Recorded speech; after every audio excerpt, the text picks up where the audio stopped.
បាទសូមគោរពជំរាបសួរដល់ទូរទស្សនិកជនដែលកំពុងតាមដានទស្សនានៅលើកញ្ចក់ទូរទស្សន៍ជាតិកម្ពុជាក៏ដូចជា Page Facebook ផ្លូវការរបស់ទូរទស្សន៍ជាតិកម្ពុជាជាទីគោរពនៅពេលនេះលោកអ្នកកំពុងតែទស្សនាពីទូរទស្សន៍ជាតិកម្ពុជាពីការផ្សាយផ្ទាល់ពិសេសពីសកម្មភាពរបស់សម្ដេចមហាបវរធិបតីហ៊ុនម៉ាណែតនាយករដ្ឋមន្ត្រីនៃប្រទេសជាណាចក្រកម្ពុជាអញ្ជើញថ្លែងសន្ទរកថាពិសេសនៅក្នុងសន្និសីទរបស់អង្គការសហប្រជាជាតិគឺស្ដីអំពីមហាសមុទ្រលើកទី3នៅឯទីក្រុងនេះនៃប្រទេសបារាំងបាទដោយដែលលោកអ្នកបានដឹងហើយថាការពីថ្ងៃម្សិលមិញគឺថ្ងៃទី8សម្ដេចបានអញ្ជើញដឹកនាំគណៈប្រតិភូជាន់ខ្ពស់នៃប្រទេសជាណាចក្រកម្ពុជាអញ្ជើញទៅកាន់ប្រទេសបារាំងបាទទូរទស្សនិកជនជាទីគោរពនេះគឺជារូបភាពកាលពីម្សិលមិញនៅពេលដែលសម្ដេចបានអញ្ជើញទៅប្រទេសបារាំងកាលពីថ្ងៃទី8ហើយនៅថ្ងៃទី9ព្រឹកមិញនេះគឺសម្ដេចទើបតែអញ្ជើញទៅដល់ទេគឺប្រហែលជាម៉ោងប្រមាណ 5:45 នាទីព្រឹកព្រលឹមនៅម៉ោងនៅទីក្រុងប៉ារីសប្រទេសបារាំងត្រូវនឹងម៉ោងប្រមាណជា 10:45 នាទីគឺម៉ោងនៅក្នុងប្រទេសជាណាចក្រកម្ពុជារបស់យើងបាទគឺនៅពេលដែលសម្ដេចមហាបវរធិបតីហ៊ុនម៉ាណែតគឺបានអញ្ជើញទៅដល់នោះគឺមានការធ្វើកិច្ចកិច្ចស្វាគមន៍យ៉ាងស្និទ្ធស្នាលរាក់ទាក់បំផុតពីពិធីការរបស់អង្គការសហប្រជាជាតិគឺអាដាមជាមួយនឹងអាដាមលុយដាវីតឯកអគ្គរដ្ឋទូតវិសាមញ្ញនិងពេញសមត្ថភាពរបស់ប្រទេសជាណាចក្រកម្ពុជាប្រចាំសាធារណរដ្ឋបារាំងនៅលោកជំទាវព្រមទាំងវត្តមានអស់លោកស្រីដែលជាអិសរាជជនជាន់ខ្ពស់របស់អង្គការសហប្រជាជាតិនិងអិសរាជជនការទូតរបស់ប្រទេសជាណាចក្រកម្ពុជាប្រចាំសាធារណរដ្ឋបារាំងជាច្រើនរូបទៀតផងបាទហើយចំពោះពាក់ព័ន្ធជាមួយនឹងការអញ្ជើញទៅកាន់ប្រទេសបារាំងលើកនេះគឺសម្ដេចនឹងធ្វើដំណើរចាប់ពីតាំងពីថ្ងៃទី8បាទទៅដល់ថ្ងៃទី9ហើយអញ្ជើញមាតុភូមិនិវត្តវិញគឺនៅថ្ងៃទី11បាទខែមិថុនាយ៉ាងនេះបាទបើយើងគិតទៅគឺរយៈពេលប្រហែលថ្ងៃកន្លងទៅគឺសម្ដេចមហាបវរធិបតីហ៊ុនម៉ាណែតគឺមិនមានពេលសម្រាប់នោះទេគឺតែងតែរវល់ជាប់ជានិច្ចជាមួយនឹងការដឹកនាំប្រទេសផងជាមួយនឹងការទៅចូលរួមប្រជុំនៅឯបណ្ដាប្រទេសផ្សេងៗផងកាលពីពេលថ្មីៗកន្លងទៅនេះសម្ដេចក៏បានអញ្ជើញដឹកនាំគណៈប្រតិភូជាន់ខ្ពស់ទៅឯប្រទេសម៉ាឡេស៊ីដើម្បីចូលរួមកិច្ចប្រជុំអាស៊ានរួចក៏ធ្វើដំណើរពីម៉ាឡេស៊ីទៅដល់ប្រទេសជប៉ុនដើម្បីចូលរួមកិច្ចប្រជុំផ្សេងៗផងដែរបាទទូរទស្សនិកជននេះគឺជារូបភាពនៅពេលដែលសម្ដេចបានអញ្ជើញទៅដល់ប្រលានយន្តហោះណៃកូតេដឺអាស៊ូនៃប្រទេសបារាំងនៅក្នុងទីក្រុងនេះហើយក៏មានការអញ្ជើញទទួលស្វាគមន៍យ៉ាងកក់ក្ដៅពីឯកអគ្គរដ្ឋទូតពេញសមត្ថភាពរបស់កម្ពុជារបស់យើងផងដែរបាទនៅពេលដែលសម្ដេចធិបតីអញ្ជើញទៅដល់នោះគឺនៅព្រឹកថ្ងៃទី9មិថុនាឆ្នាំ2025គឺសម្ដេចមហាបវរធិបតីហ៊ុនម៉ាណែតក៏បានជួបពិភាក្សាទ្វេភាគីជាមួយនឹងអាដាមអ៊ីម៉ូម៉ាលីរ៉ាមុនដែលជាប្រធានាធិបតីសាធារណរដ្ឋតាជីគីស្ថាននៅក្នុងឱកាសអញ្ជើញចូលរួមសន្និសីទលើកទី3របស់អង្គការសហប្រជាជាតិស្ដីពីមហាសមុទ្រដែលហៅកាត់ថា UNOC3 នៅថ្ងៃទី8ដល់ថ្ងៃទី13ខែមិថុនាបាទនៅក្នុងឱកាសនៃជំនួបនេះដែរគឺអាដាមប្រធានាធិបតីសាធារណរដ្ឋតាជីគីស្ថានបានសម្ដែងនៅក្តីសោមនស្សរីករាយដែលបានជួបពិភាក្សាការងារទ្វេភាគីជាមួយសម្ដេចបវរធិបតីហ៊ុនម៉ាណែតដែលជំនួបនេះនឹងជួយពង្រឹងនិងពង្រីកទំនាក់ទំនងនិងកិច្ចសហប្រតិបត្តិការរវាងប្រទេសទាំងពីរអាដាមប្រធានាធិបតីបានរំលឹកអំពីដំណើរទស្សនកិច្ចរបស់សម្ដេចតេជោហ៊ុនសែននៅប្រទេសតាជីគីស្ថានកាលពីឆ្នាំ2019កន្លងទៅផងដែរអាដាមប្រធានាធិបតីក៏បានលើកឡើងអំពីសក្តានុពលរបស់ប្រទេសតាជីគីស្ថានដែលមានឧត្តមភាពខាងវិស័យធម្មពលស្អាតនិងបានដាក់ចេញនៅគោលដៅក្នុងការប្រើប្រាស់ធម្មពលស្អាតឲ្យបាន 100% ត្រឹមឆ្នាំ2038ខាងមុខនេះអាដាមបានកត់សម្គាល់ថាកម្ពុជាជាប្រទេសមានសក្តានុពលផ្នែកកសិកម្មដោយកម្ពុជាអាចធានានឹងការផ្គត់ផ្គង់ស្បៀងអាហារនៅក្នុងប្រទេសនិងមាននឹងមានស្បៀងជាច្រើនទៀតសម្រាប់បម្រើដល់ការនាំចេញទៅកាន់ទីផ្សារអន្តរជាតិផងដែរជាមួយនេះគ្នានេះអាដាមប្រធានាធិបតីបានបង្ហាញជំនឿជឿជាក់យ៉ាងមុតមមថាក្រោមការដឹកនាំប្រកបដោយចក្ខុវិស័យវែងឆ្ងាយរបស់សម្ដេចមហាបវរធិបតីហ៊ុនម៉ាណែតប្រធានាធិបតីជឿជាក់ថាទំនាក់ទំនងទ្វេភាគីរវាងតាជីគីស្ថាននិងកម្ពុជានឹងកាន់តែត្រូវបានពូនជ្រុំបន្ថែមទៀតដើម្បីជាឧត្តមប្រយោជន៍ដល់ប្រជាជននៃប្រទេសទាំងពីរជាការឆ្លើយតបសម្ដេច បវរធិបតីបានថ្លែងថាជំនួបទ្វេភាគីនេះជាឱកាសសម្រាប់ការស្វែងរកកាលានុវត្តភាពនៃកិច្ចសហប្រតិបត្តិការលើវិស័យសំខាន់ៗរវាងប្រទេសទាំងពីរទន្ទឹមនឹងនោះជាមួយនឹងការពំនាំនៃការផ្ដាំផ្ញើសួរសុខទុក្ខរបស់សម្ដេចតេជោហ៊ុនសែនប្រធានព្រឹទ្ធសភាជូនចំពោះអាដាមប្រធានាធិបតីហើយសម្ដេចបវរធិបតីហ៊ុនម៉ាណែតក៏បានគូសបញ្ជាក់ពីការបដិញ្ញាបន្តពង្រឹងនិងពង្រីកទំនាក់ទំនងនៃប្រទេសទាំងពីរត្បិតនៅមានសក្តានុពលជាច្រើនដែលអាចពង្រីកកិច្ចសហប្រតិបត្តិការជាមួយគ្នាបាទហើយសម្ដេចធិបតីហ៊ុនម៉ាណែតនិងអាដាមប្រធានាធិបតីក៏បានពិភាក្សាអំពីការបន្តពង្រឹងនិងពង្រីកកិច្ចសហប្រតិបត្តិការលើវិស័យសំខាន់មួយចំនួនដូចជាធម្មពលស្អាតកសិកម្មនិងវិស័យអប់រំជាដើមនឹងបានអញ្ជើញបំពេញទស្សនកិច្ចផ្លូវការទៅវិញទៅមកនាពេលវេលាសមស្របខាងមុខនេះព្រមទាំងបានប្រកល់ភារកិច្ចដល់រដ្ឋមន្ត្រីការបរទេសនៃប្រទេសទាំងពីរបន្តផ្សារភ្ជាប់ទំនាក់ទំនងឲ្យកាន់តែជិតស្និទ្ធក្នុងការស្វែងរកកាលានុវត្តភាពនៃកិច្ចសហប្រតិបត្តិការក៏ដូចជាការសម្របសម្រួលដំណើរទស្សនកិច្ចរបស់ថ្នាក់ដឹកនាំនៃប្រទេសទាំងពីរបាទអញ្ចឹងគឺនៅពេលដែលសម្ដេចមហាបវរធិបតីហ៊ុនម៉ាណែតអញ្ជើញទៅដល់ទីក្រុងនេះនៃប្រទេសបារាំងភ្លាមកាលពីព្រឹកមិញប្រមាណជាម៉ោង5ជាងម៉ោងនៅប្រទេសបារាំងនោះគឺសម្ដេចក៏មិនបង្អង់ដៃដែរគឺមានការជួបពិភាក្សាទ្វេភាគីរវាងប្រធានាធិបតីនៃប្រទេសតាជីគីស្ថានជាមួយនឹងសម្ដេចធិបតីផ្ទាល់ដើម្បីពិភាក្សាដោះដូរយោបល់គ្នាក៏ដូចជាការស្វែងរកនៅឱកាសល្អៗក្នុងការវិនិយោគរវាងប្រទេសកម្ពុជាជាមួយនឹងប្រទេសតាជីគីស្ថានហើយសូមបញ្ជាក់ជូនផងដែរថារវាងសម្ដេចធិបតីហ៊ុនម៉ាណែតជាមួយនឹងប្រធានាធិបតីនៃប្រទេសតាជីគីស្ថាននេះគឺជាជំនួបមួយដ៏ល្អមែនទែនដើម្បីធ្វើយ៉ាងណាទាក់ទាញនៅការវិនិយោគពីប្រទេសតាជីគីស្ថានមកកាន់ប្រទេសកម្ពុជារបស់យើងបន្ថែមទៀតទោះបីជាដោយដែលលោកអ្នកបានដឹងថាទោះបីជាប្រទេសតាជីគីស្ថានមិនសូវជាមានការវិនិយោគច្រើនមកដល់ប្រទេសកម្ពុជាក៏ប៉ុន្តែទោះបីជាយ៉ាងណាក៏ដោយយើងក៏នៅតែមានឱកាសក្នុងការតាក់ទាញវិនិយោគិនពីប្រទេសតាជីគីស្ថានដោយសារតែប្រទេសតាជីគីស្ថាននោះគឺជាប្រទេសមួយដែលមានអញ្ញបានថាវិស័យដ៏សំខាន់របស់ប្រទេសនោះគឺជាវិស័យធម្មពលស្អាតដែលជាវិស័យមួយដ៏សំខាន់មែនទែនដែលពិភពលោកនៅក្នុងពេលបច្ចុប្បន្ននេះកំពុងតែត្រូវការជាចាំបាច់ដើម្បីយកមកអភិវឌ្ឍទៅលើបច្ចេកវិទ្យាសម័យទំនើបជាពិសេសនោះគឺនៅក្នុងអំឡុងពេល Digital នេះតែម្ដងដោយសារតែនៅក្នុងឆ្នាំ2025នេះអ្វីដែលយើងគិតគូរទៅលើមែនទែននោះគឺបច្ចេកវិទ្យាគឺបានដើរតួនាទីយ៉ាងសំខាន់ក្នុងការជំរុញទៅដល់វិស័យជាច្រើននៅលើប្រទេសកម្ពុជាក៏ដូចជាបណ្ដាប្រទេសជាច្រើននៅលើពិភពលោកឲ្យមានការរីកចម្រើនទៅមុខជាបន្តផងដែរបាទទស្សនិកជនជាទីគោរពបន្ទាប់ពីមានកិច្ចពិភាក្សាទ្វេភាគីរវាងប្រធានាធិបតីនៃប្រទេសតាជីគីស្ថានជាមួយនឹងនាយករដ្ឋមន្ត្រីនៃប្រទេសជាតិកម្ពុជារបស់យើងគឺសម្ដេចមហាបវរធិបតីហ៊ុនម៉ាណែតរួចមកគឺសម្ដេចក៏បានមានការចាប់អារម្មណ៍ខ្លាំងរវាងទំនាក់ទំនងរវាងនឹងកិច្ចសហប្រតិបត្តិការបន្ថែមទៀតជាមួយនឹងសហភាពអឺរ៉ុបហើយសម្ដេចក៏បានបង្ហាញនៅចំណាប់អារម្មណ៍ខ្លាំងមែនទែនចំពោះការទៅចូលរួមនៅក្នុងកិច្ចប្រជុំក៏ដូចជាសន្និសីទរបស់អង្គការសហប្រជាជាតិនៅក្នុងពេលនេះផងដែរបាទហើយនៅក្នុងថ្ងៃទី9ព្រឹកមិញនេះផងដែរគឺសម្ដេចមហាបវរធិបតីហ៊ុនម៉ាណែតនាយករដ្ឋមន្ត្រីនៃប្រទេសជាតិកម្ពុជាក៏បានបន្តជួបពិភាក្សាទ្វេភាគីជាមួយនឹងអាដាមអានតូនីញ៉ូស្កូស្តាដែលជាប្រធានក្រុមប្រឹក្សាអឺរ៉ុបនៅក្នុងឱកាសអញ្ជើញចូលរួមសន្និសីទលើកទី3របស់អង្គការសហប្រជាជាតិស្តីពីមហាសមុទ្របាទហើយកិច្ចប្រជុំពិភាក្សានេះគឺជាឱកាសមួយដ៏ប្រសើរមែនទែនហើយអាដាមប្រធានក្រុមប្រឹក្សាអឺរ៉ុបក៏បានសម្ដែងនៅក្តីសោមនស្សដែលបានជួបពិភាក្សាការងារជាមួយនឹងសម្ដេចមហាបវរធិបតីព្រមទាំងបានលើកឡើងអំពីទំនាក់ទំនងដ៏ល្អរវាងសហភាពអឺរ៉ុបនិង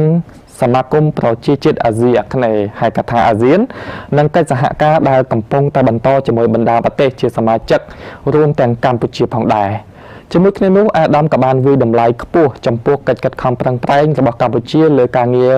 កសាងក្របខ័ណ្ឌគតិយុត្តជាពិសេសគឺការជំរុញការអនុម័តច្បាប់ស្តីពីជលផលនាពេលថ្មីកន្លងទៅនេះអាដាមប្រធានក្រុមប្រឹក្សាអឺរ៉ុបក៏បានបង្ហាញនៅចំណាប់អារម្មណ៍យ៉ាងខ្លាំងក្នុងការបន្តពង្រីកទំនាក់ទំនងនិងកិច្ចសហប្រតិបត្តិការបន្ថែមទៀតជាមួយនឹងកម្ពុជាព្រមទាំងបានវាយតម្លៃអំពីកិច្ចខិតខំប្រឹងប្រែងរបស់កម្ពុជា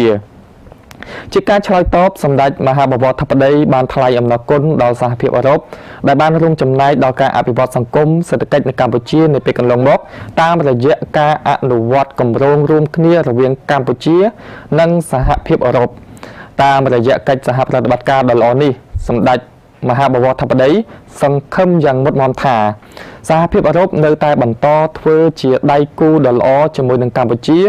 សម្រាប់នាពេលអនាគតកាលជាពិសេសក្រោយពេលកម្ពុជាចាកចេញពីឋានៈនៃក្រុមប្រទេសដែលមានការអភិវឌ្ឍតិចតួចនៅក្នុងឆ្នាំ2029ឆាប់ៗខាងមុខនេះ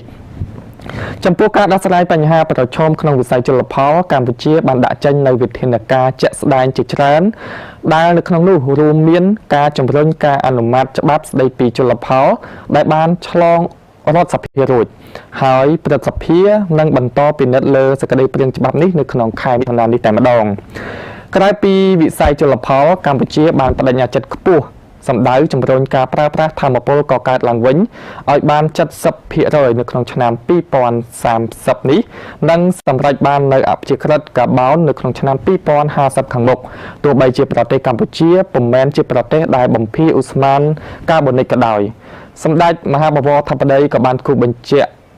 យ៉ាងច្បាស់ថាស្របពេលដែលពិភពលោកកំពុងជួបប្រទះនឹងភាពមិនពិតប្រាកដវិជាកម្ពុជានៅតែរក្សាជំហរប្រកាន់ខ្ជាប់នៅសេរីភាពនិងពហុភាគីនិយមហើយការប្រើប្រាស់កម្លាំងយោធាមិនមែនជាអត្ថប្រយោជន៍ក្នុងនយោបាយរបស់កម្ពុជានោះទេព្រោះកម្ពុជាដែលធ្លាប់ជាជនរងគ្រោះនៃសង្គ្រាមស៊ីវិលជាច្រើនទសវត្សរ៍នោះយល់ច្បាស់អំពីផលវិបាកនៃសង្គ្រាមជាពិសេសក្របមីននិងយុទ្ធភ័ណ្ឌមិនទាន់ផ្ទុះជាដើមមុននឹងបញ្ចប់ជំនួបអាដាមប្រធានក្រុមប្រឹក្សាអឺរ៉ុបក៏បានអញ្ជើញសម្ដេចមហាបវរធិបតីបំពេញទស្សនកិច្ចនៅទីស្នាក់ការកណ្ដាលសហភាពអឺរ៉ុបនៅទីក្រុងប្រ៊ុយសែលដើម្បី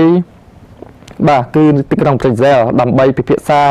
ស្វែងរកកាលានុវត្តភាពថ្មីសម្ដៅបន្តពង្រឹងនិងពង្រីកទំនាក់ទំនងនិងកិច្ចសហប្រតិបត្តិការរវាងសហភាពអឺរ៉ុបនិងកម្ពុជាហើយសម្ដេចមហាបវរធិបតីក៏បានទទួលយកការអញ្ជើញនេះដោយគ្រងនឹងអញ្ជើញបំពេញទស្សនកិច្ចនៅពេលវេលាសមស្របណាមួយនាពេលឆាប់ខាងមុខនេះបាទអញ្ចឹងគឺទោះបីជាមានភាពមមាញឹកយ៉ាងណាក៏ដោយក៏សម្ដេចនៅតែបន្តទទួលយកពីការអញ្ជើញរបស់អាដាមប្រធានាធិបតីក៏ដូចជាការអញ្ជើញរបស់គឺការអញ្ជើញរបស់ប្រធានសភាអឺរ៉ុបនៅឯប្រទេសប្រ៊ុយសែលនៅឯទីក្រុងប្រ៊ុយសែលគឺទោះបីជាយ៉ាងណាក៏ដោយគឺសម្ដេចនៅតែទទួលយកថានៅពេលដែលមានពេលវេលាណាសមស្របណាមួយនោះគឺនឹងទៅទស្សនកិច្ចនៅទីស្នាក់ការកណ្ដាលសហភាពអឺរ៉ុបនៅឯទីក្រុងប្រ៊ុយសែលដើម្បីពង្រីកនិងពង្រឹងចំណងទ្វេភាគីរវាងកម្ពុជារវាងអាស៊ានជាមួយនឹងបណ្ដាប្រទេសជាច្រើននៅក្នុងតំបន់អឺរ៉ុបផ្ទាល់តែម្ដងទោះបីជាយ៉ាងណាក៏ដោយក៏សម្ដេចនៅតែឆ្លៀតពន្លិចឡើងពាក់ព័ន្ធជាមួយនឹងបញ្ហានៃការមិនប្រើប្រាស់អាវុធនៅក្នុងពេលដែលកំពុងតែមានសង្គ្រាមនៅក្នុងបណ្ដាប្រទេសជាច្រើនជាពិសេសនោះគឺជាក់ស្ដែងនេះកាលពីពេលថ្មីកន្លងទៅនេះក៏យើងមានការប៉ះពាល់រវាងព្រំដែនរវាងកម្ពុជានិងប្រទេសថៃហើយសម្ដេចនៅតែបន្តអំពាវនាវម្ដងហើយម្ដងទៀតពាក់ព័ន្ធជាមួយនឹងការមិនធ្វើសង្គ្រាមឬក៏អញ្ជើញបានថាការលើកយកបញ្ហាមកដាក់នៅលើតុដើម្បីចរចាស្វែងរកវិធីឈ្នះទាំងអស់គ្នាដើម្បីកុំឲ្យកើតមាននៅទំនាស់ការធំធ្ងរឡើងបន្ថែមទៀតផងដែរទូរទស្សនិកជនជាទីគោរពខ្ញុំបាទក៏សូមបញ្ជាក់ជូនផងដែរថានៅក្នុងឱកាសនៃការចូលរួមនៅសន្និសីទក៏ដូចជាការថ្លែងសន្ទរកថានៅក្នុងសន្និសីទអង្គការសហប្រជាជាតិស្តីពីមហាសម្បត្តិលើកទី3នៅក្នុងប្រទេសបារាំងនេះគឺសម្ដេចក៏នឹងឡើងនៅថ្លែងនៅសន្ទរកថាពិសេសផងដែរពាក់ព័ន្ធជាមួយនឹងមហាសមុទ្រស្តីពីមហាសមុទ្រនៅលើកទី3នៅឯទីក្រុងនេះនៃប្រទេសបារាំងទូរទស្សនិកជនជាទីគោរពខ្ញុំបាទក៏សូមបញ្ជាក់ជូនផងដែរថាទោះបីជាសម្ដេចមហាបវរធិបតីហ៊ុនម៉ាណែតមមាញឹកនៅឯក្រៅប្រទេសក៏ពិតមែនក៏ប៉ុន្តែសម្ដេចនៅតែមិនដោះដៃនោះទេពាក់ព័ន្ធជាមួយនឹងបញ្ហានៅក្នុងប្រទេសកម្ពុជាដោយសម្ដេចនៅតែលើកឡើងម្ដងហើយម្ដងទៀតថាសម្ដេចមិនបានដោះដៃឬក៏សម្ដេចមិនបានបន្ធូរដៃពាក់ព័ន្ធជាមួយនឹងបញ្ហាព្រំដែននោះទេហើយកាលពីពេលថ្មីកន្លងទៅនេះទៀតសោតគឺក៏មានការលើកឡើងថាមានការដកទ័ពចេញពីទឹកដីរបស់ខ្លួនតែយ៉ាងណាមិញ ដើម្បីជាការឆ្លើយតបនោះគឺសម្ដេចបានបញ្ជាក់ម្ដងហើយម្ដងទៀតថាគឺមិនមានការដកទ័ពចេញពីតំបន់កំពុងតែមានភាពក្តៅខ្លាំងនោះទេគឺជាការធ្វើយ៉ាងណាគឺសម្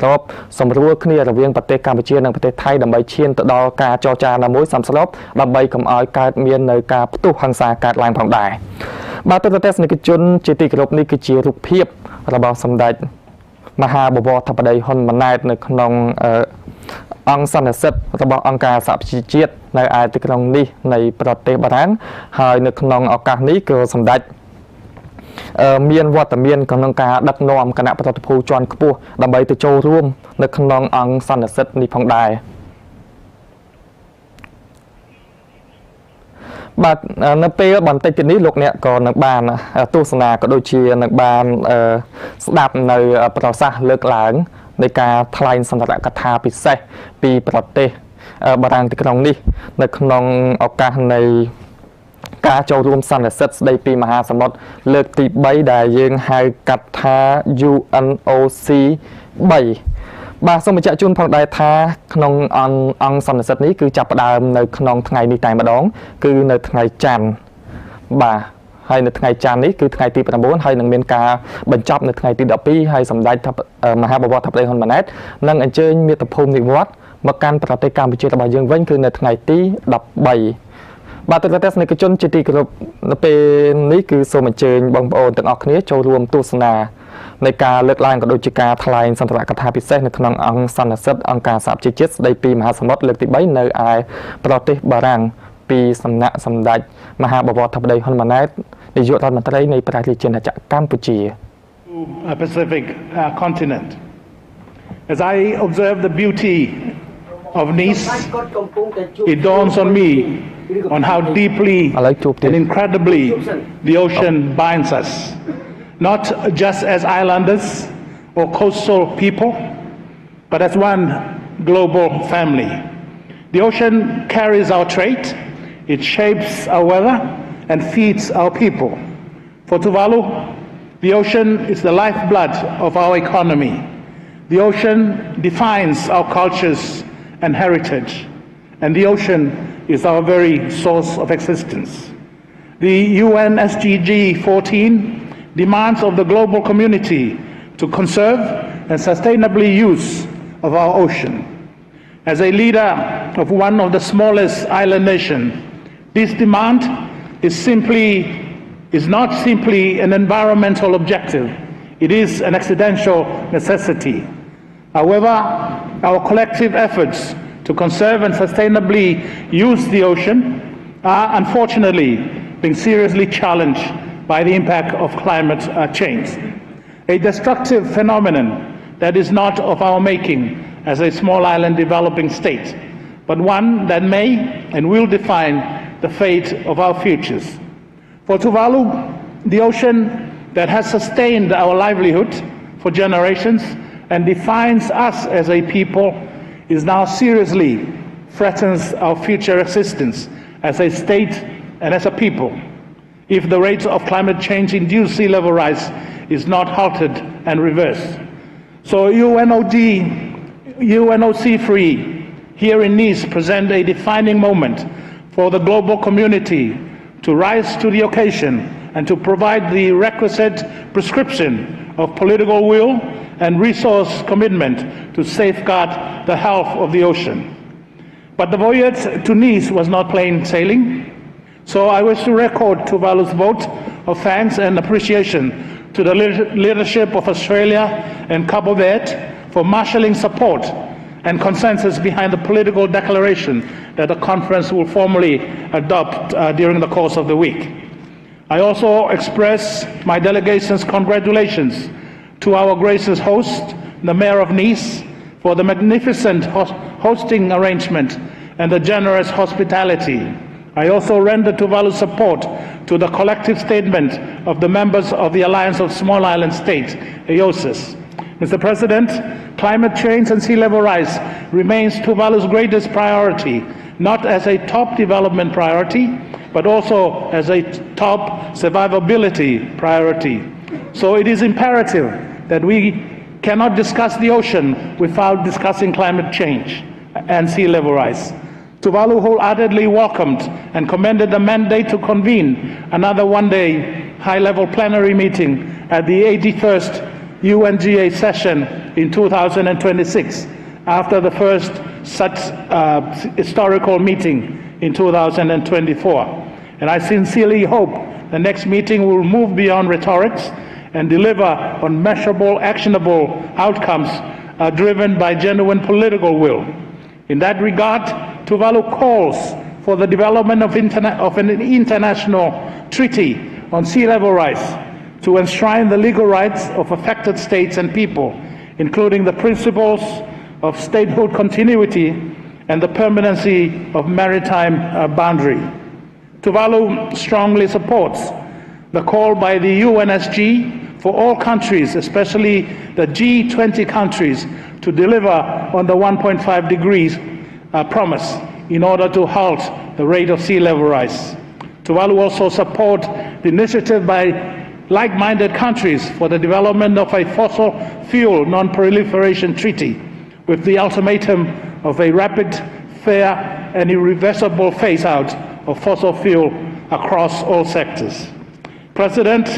I now share with the conference Tuvalu's national initiative to enhance our capabilities to better conserve and manage the health of the ocean.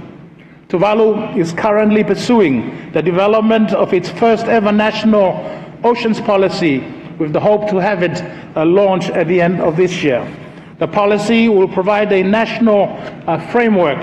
to enhance coordination of ocean-related priorities, including Tuvalu's commitment to regional and global initiatives such as the Unlocking the Blue Pacific Prosperity, the Pacific Resilience Facility, and the 100% Ocean Alliance and Ocean Accounts, to name a few. Tuvalu is pleased to announce its ratification of the BBNJ agreement, and I will personally deposit that instrument of ratification later this afternoon. The National Geographic Pristine Seas is currently conducting a marine biodiversity assessment in Tuvalu waters. The assessment will serve as a catalyst to draw in partners, funding opportunities, and help elevate Tuvalu's voice on ocean issues globally. All the data from the survey will be owned by Tuvalu. In terms of conservation areas, our archipelagic waters and territorial seas are already closed to commercial fishing, as are areas around all designated seamounts. Marine protected areas have been identified in each of the 8 outer islands to complement the Funafuti conservation area to protect up to 30% of coastal habitat. The fisheries sector in Tuvalu is the major domestic revenue earner, contributing around 4% of Tuvalu's national budget. This week, I will hand over to the FAO Director General the instrument of accession of Tuvalu to the FAO Port State Measures Agreement, signifying Tuvalu's commitment to the elimination of IUU fishing. At the last week of this month, the Parliament of Tuvalu will enact the new legislation, Fisheries Management Act for Tuvalu, which will prohibit the destructive method of bottom trawling.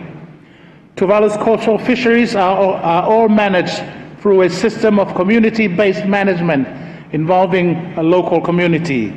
Tuvalu's tuna fisheries are managed through rigorous and robust regional controls on fishing efforts through the parties to the Nauru Agreement Vessel Day Scheme that include 100% observer coverage of purse-seine vessels. The regional tuna fisheries conservation and management measure in the Western and Central Pacific Ocean were assessed the most effective, so that the WCPFC Ocean is the only ocean region where the 4 commercial tropical tuna species are scientifically assessed to be managed sustainably. Despite the success of tuna management in the Western and Central Pacific Ocean, there remains increasing concern by the lack of control of fishing efforts in the adjacent high seas. The same concern is also shared concerning the poorly regulated long-line fleet operating in the Western and Central Pacific Ocean with minimal controls and monitoring of their activity. Tuvalu calls on the flag states of these fleets to institute stronger monitoring, control, and surveillance of their fleets. Mr. President, in our collective endeavor to find solutions to accelerate access to ensure and guarantee the health of our ocean, it is imperative to forge strategic and smart partnership and to readily access the much-needed financing. For Tuvalu, building the resilience and adaptability of our coastlines against the impact of sea level rise is our top adaptation program. And the Tuvalu Coastal Adaptation Program is our national flagship adaptation project that will persist well into the future and will require substantial financial support. So I take this opportunity to thank all our development partners, states and organizations for their support towards the Tuvalu Coastal Adaptation Project. But Tuvalu shares the frustrations of other SITs on the current architecture for international climate financing. They remain fragmented and insufficient to meet the escalating needs of vulnerable community. Scaling up innovative instruments, including rapid response grants through the CCAF, Climate Resilience Insurance Scheme, and public-private partnership is essential. Expanding early warning systems and nature-based solution at the community level through localized financing, particularly in SITs and LDCs, is critical. Knowledge sharing and capacity building combined with localized financing will further empower frontline community to anticipate, withstand, and adapt to future risks. Accessibility to finance remains a major concern, and Tuvalu subscribes to the call for a major overhaul of the global financing system to deliver direct, predictable, and fast-tracked concessional finance to those most in need. President, in closing, I acknowledge and express my profound gratitude to all partners who enabled and supported Tuvalu's participation in this conference in Nice. And as we set sail from the coastal city of Nice, let us remember the words of the famous French sailor Bernard Baudelaire, who said, "A sailor's joys are as simple as a child's." So let us approach our task with the same simplicity and purity of heart, seeking to protect the ocean for all who comes after us. I thank you, Mr. President.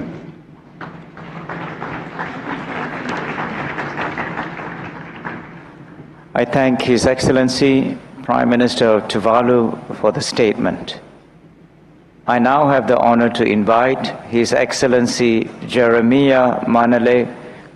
Prime Minister of Solomon Islands, to address the conference. Excellency, you have the floor, please.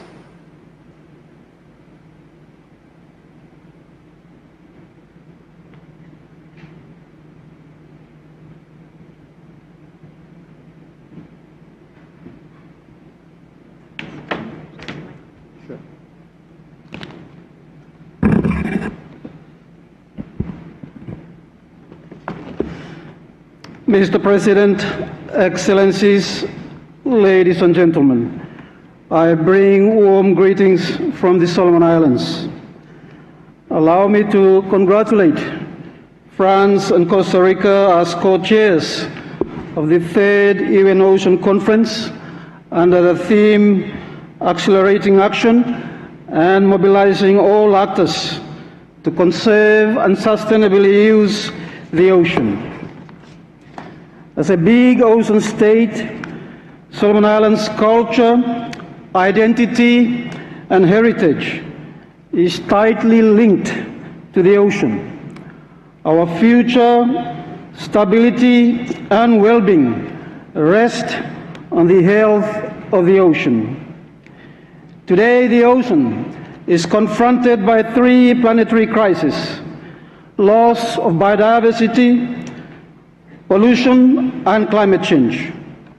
Despite this, some are pursuing deep-sea mining with minimal regard for scientific understanding, environmental risks, and global consensus. Mr. President, SDG 14 is off track and underfunded. We must move beyond rhetoric to concrete actions that matches the scale and urgency to address today's crisis. This includes mobilizing finances,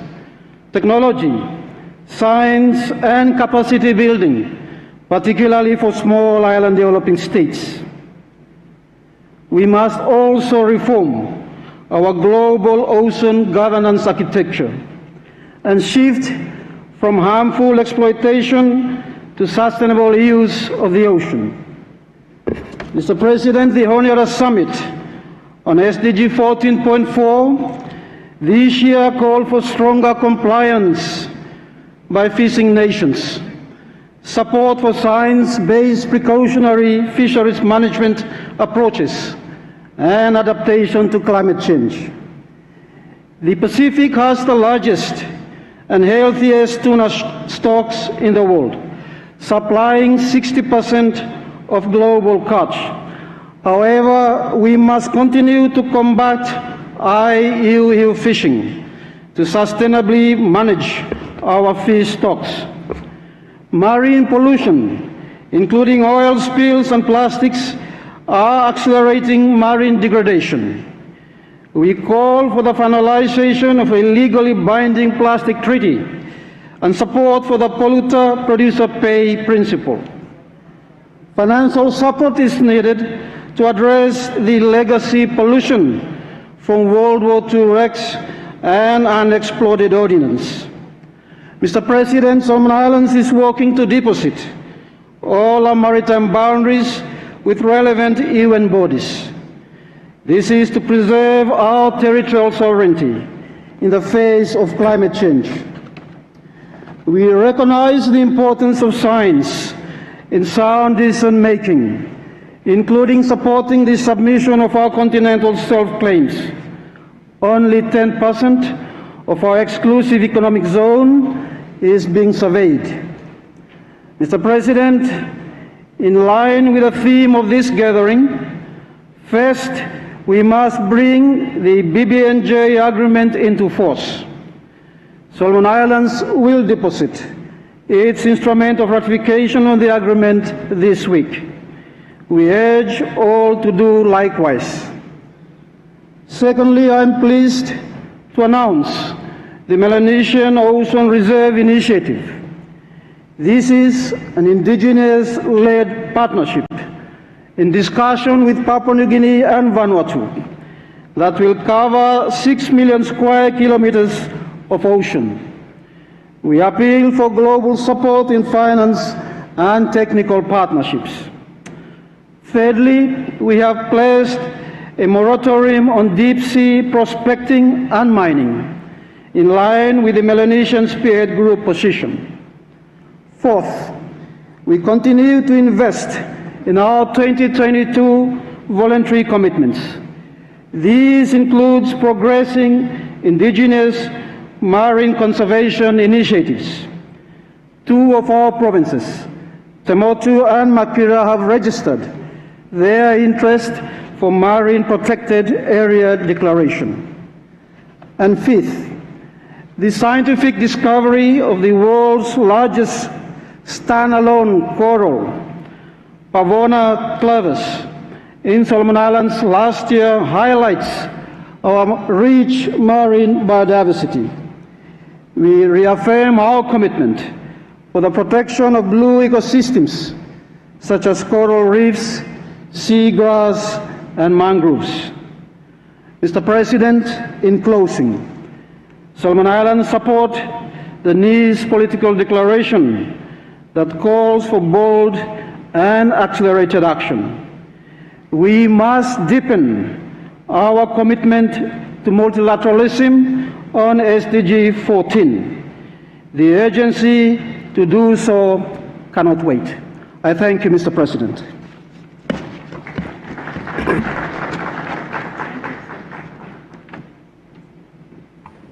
I thank His Excellency, the Prime Minister of Solomon Islands, for the statement. I now have the honor to invite His Excellency Mark Brown, Prime Minister of the Cook Islands, to address the conference. Excellency, you have the floor, please.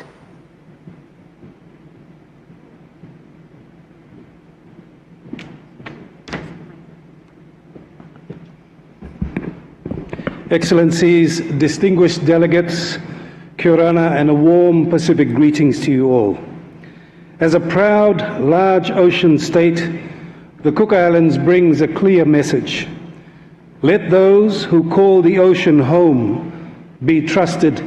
to lead its protection. The ocean is not what separates our islands. It is what connects, defines, and sustains us. It is our lifeblood. It feeds us. It is our highway, and it is our sacred duty. Safeguarding its biodiversity and ecosystems demands that we scale up science-based and innovative action for sustainable use and conservation. This year, the Cook Islands proudly marks 60 years of self-governance, 6 decades of acting in the best interests of our people and our ocean. In that time, we have shown what is possible, both as a nation and as part of a global community. In 2017, we established our Marae Moana, the world's first whole-of-EEZ multi-use marine park, nearly 2 million square kilometres, governed not by symbolic lines, but by an inclusive legal framework and a council of government, traditional leaders, civil society, and industry. As we say in our language, ko te akatereanga I te moana, ngā te o tangata o te pae moana. The governance of the ocean belongs to the people of the ocean. Our ancestors crossed the Pacific through traditional voyaging. That legacy endures in our approach to ocean governance, ancestral and modern, customary and constitutional. As such, today, within our Marae Moana, we wish to take another step forward in the creation of the Pacific's first Rāui To'ora, a dynamic ocean protection zone for whales. For the first time, we can apply our traditional Rāui practice at ocean scale to protect the migratory corridors of the endangered Oceania humpback whale. Spanning over 400,000 square kilometres, this corridor will adapt with the seasons and respond to emerging threats. Its purpose is not only conservation, it is recovery. The Rāui To'ora reflects a growing global truth that traditional knowledge and science can work together to shape powerful solutions. With regional cooperation, this could become the foundation of the Pacific's first transboundary whale corridor.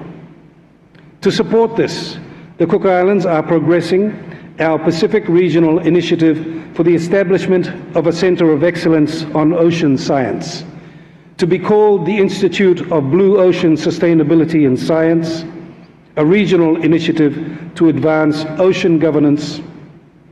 foster applied research, and strengthen partnerships across government, academia, industry,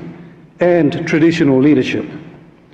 Knowledge and understanding of our ocean through scientific methods, coupled with traditional values, will allow us to not only protect our ocean, but also allow our ocean to nurture us and ensure its sustainability for future generations. These are not radical ideas, they are overdue. This is sovereignty matched with stewardship, overlaid with sustainability. And sovereignty does not mean isolation. In the Pacific, regionalism is our strength. Through the 2050 strategy for the Blue Pacific continent, we are advancing joint enforcement, shared monitoring, and coordinated legal frameworks. We have chaired regional bodies, hosted key negotiations, and ratified ocean agreements that show the Pacific's ability to lead. The Pacific is not asking for leadership. We are offering it. Today, we reaffirm our call for an international ocean governance system that is fit for purpose, one that recognizes coastal states as custodians of their waters, uplifts all knowledge systems, and ensures finance flows to those doing the work on the front lines. For the Cook Islands, SDG 14 is not just a global commitment, it is a national imperative. The conservation and sustainable use of our ocean defines our development, our resilience, and our identity. Protecting marine biodiversity and ecosystem services is essential, not only for us, but for the planet. Delegates, Excellencies, the world does not lack ideas, it lacks implementation. And implementation requires political will, community trust, and sustained investment. So I leave you with this. Respect those who govern their ocean with integrity. Recognize the sovereign authority of states who steward more ocean than land. Rally behind frontline ocean governance, not as charity, but as equal partners in purpose. The Cook Islands is ready. Turo Gitemoana Karire. Hiemanoia, thank you very much. Thank you, Prime Minister Brown. I now have the honor to call on our next speaker, His Excellency Hun Manet, the Prime Minister of the Kingdom of Cambodia.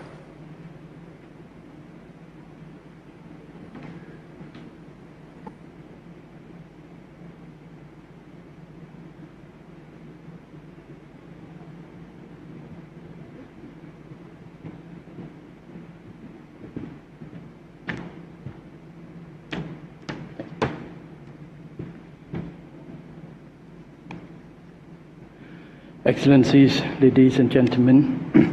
distinguished delegates. At the outset, I would like to commend our co-chairs, France and Costa Rica, for convening this significant forum. My appreciation also goes to the government and people of France for the gracious hospitality. For Cambodia, as I address the third United Nations Ocean Conference, it is both an honor and a responsibility. The world is at an inflection point. Humanity is faced with a historic choice. Continue neglecting the oceans or finally unite in action to protect it. The oceans is our shared treasure, the blue heart of our planet. It is a source of food, energy, and water, providing livelihoods and economic benefits to every nation. It regulates climate and generates oxygens we breathe. It is fundamental to our planet's rich biodiversity. The ocean is vital to the well-being and prosperity of generations to come. As a responsible member of the global community, Cambodia is deeply concerned by the escalating threats to the world's oceans, rising sea levels, relentless erosion of coastlines, and pervasive plastic pollutions, a rapid decline in maritime biodiversity,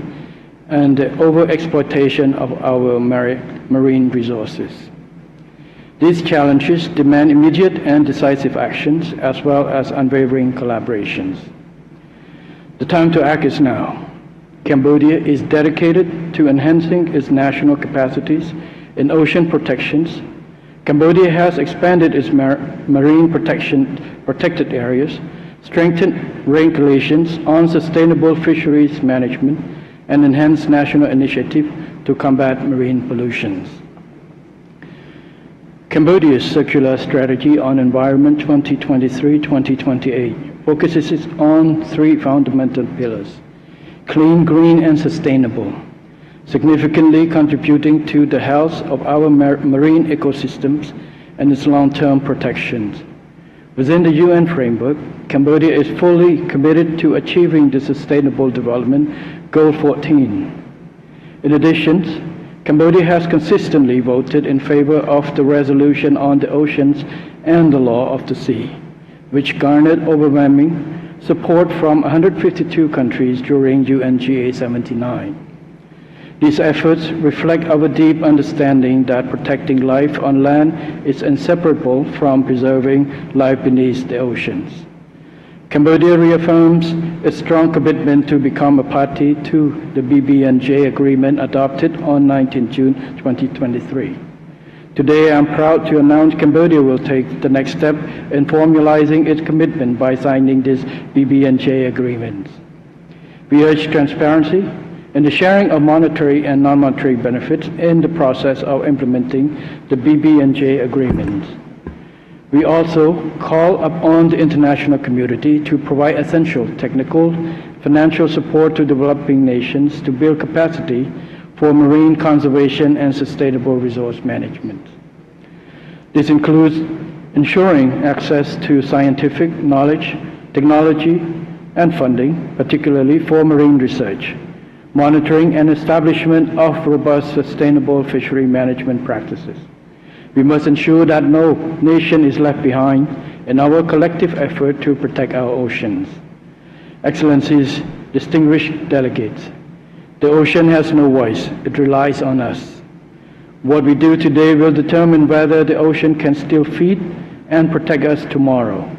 or become the vast silent shipwreck of our inactions. Cambodia is ready to act, to cooperate, to protect. Cambodia calls for bold, united, and resolute action for the ocean, for our people, and for generations to come. Thank you very much. Thank you, Prime Minister Hun Manet. The next speaker will be His Excellency Robert Boger Mambe, the Prime Minister, the Head of Government, the Minister of Sports and the Living Environment of the... Chaque année, par collaboration internationale, en connectant le secteur... អង្គសំសិទ្ធអង្គការសហប្រជាជាតិស្ដីពីមហាសមុទ្រលើកទី 3 នៅក្នុងប្រទេសបារាំងបាទសម្ដេចមហាបវរធប្រទេសហ៊ុនម៉ាណែតក៏បានលើកឡើងហើយថាកម្ពុជារបស់យើងគឺតែងតែធ្វើការព្យាយាមក្នុងការការពារនៅសមុទ្រដើម្បីធ្វើយ៉ាងម៉េចគឺមិនឲ្យមានការបំពុលទៅលើបរិស្ថានម្ដងហើយម្ដងទៀតជាពិសេសនោះគឺកម្ពុជានៅតែធ្វើយ៉ាងណាគឺឲ្យសមុទ្ររបស់យើងគឺមានភាពស្រស់ល្អស្រស់ស្អាតបំផុតជាទីបំផុតនៅក្នុងដែលជាប់នៅក្នុង ប្រទេសមួយដែលមានឆ្នេរសមុទ្រស្រស់ស្អាតហើយគឺមានទឹកសមុទ្រដ៏ស្រស់ស្អាតបន្ថែមទៀតហើយកម្ពុជានោះក៏បានចុះកិច្ចព្រមព្រៀងជាច្រើនពាក់ព័ន្ធជាមួយនឹងការចូលរួមគ្នាក្នុងការការពារបរិស្ថានជាពិសេសនោះគឺនៅក្នុងតំបន់សមុទ្រផ្ទាល់តែម្ដងហើយដោយដែលលោកអ្នកបានដឹងថានៅក្នុងប្រទេសកម្ពុជារបស់យើងនៅក្នុងប្រទេសកម្ពុជារបស់យើងគឺមានខេត្តសមុទ្រនោះគឺចំនួន 4 គឺខេត្តកោះកុងខេត្តព្រះសីហនុខេត្តកំពតខេត្តកែបហើយសុទ្ធតែជាខេត្តដែលមានសក្តានុពលហើយជាពិសេសនោះគឺជាខេត្តដែលមានឆ្នេរសមុទ្រនិង ទឹកសមុទ្រដ៏ស្រស់ស្អាតហើយកម្ពុជាបដិញ្ញាចិត្តថានឹងធ្វើយ៉ាងណាដើម្បីការពារធនធានដែលមាននៅក្នុងសមុទ្រប្រទេសកម្ពុជារបស់យើងឲ្យកាន់តែមានភាពល្អប្រសើរឡើងហើយនឹងចូលរួមលោកបំបត្តិការបំពុលទៅលើសមុទ្រផងដែរបាទទូរទស្សនិកជនជាទីគោរពការផ្សាយផ្ទាល់នៃកម្មវិធីនៃការថ្លែងសន្ទរកថារបស់ សម្ដេចមហាបវរធប្រទេសហ៊ុនម៉ាណែតពីប្រទេសបារាំងតាំងពីវេលាម៉ោងប្រមាណជា 9:10 រហូតដល់ពេលនេះក៏យើងឈានមកដល់នៃការបិទបញ្ចប់ហើយគោរពជូនពរបងប្អូនទូរទស្សនិកជនដែលកំពុងតែតាមដានទស្សនាតាំងពីដើមរហូតមកដល់ចប់គឺជួបប្រទះតែសេចក្តីសុខនិងសេចក្តីចម្រើនហើយ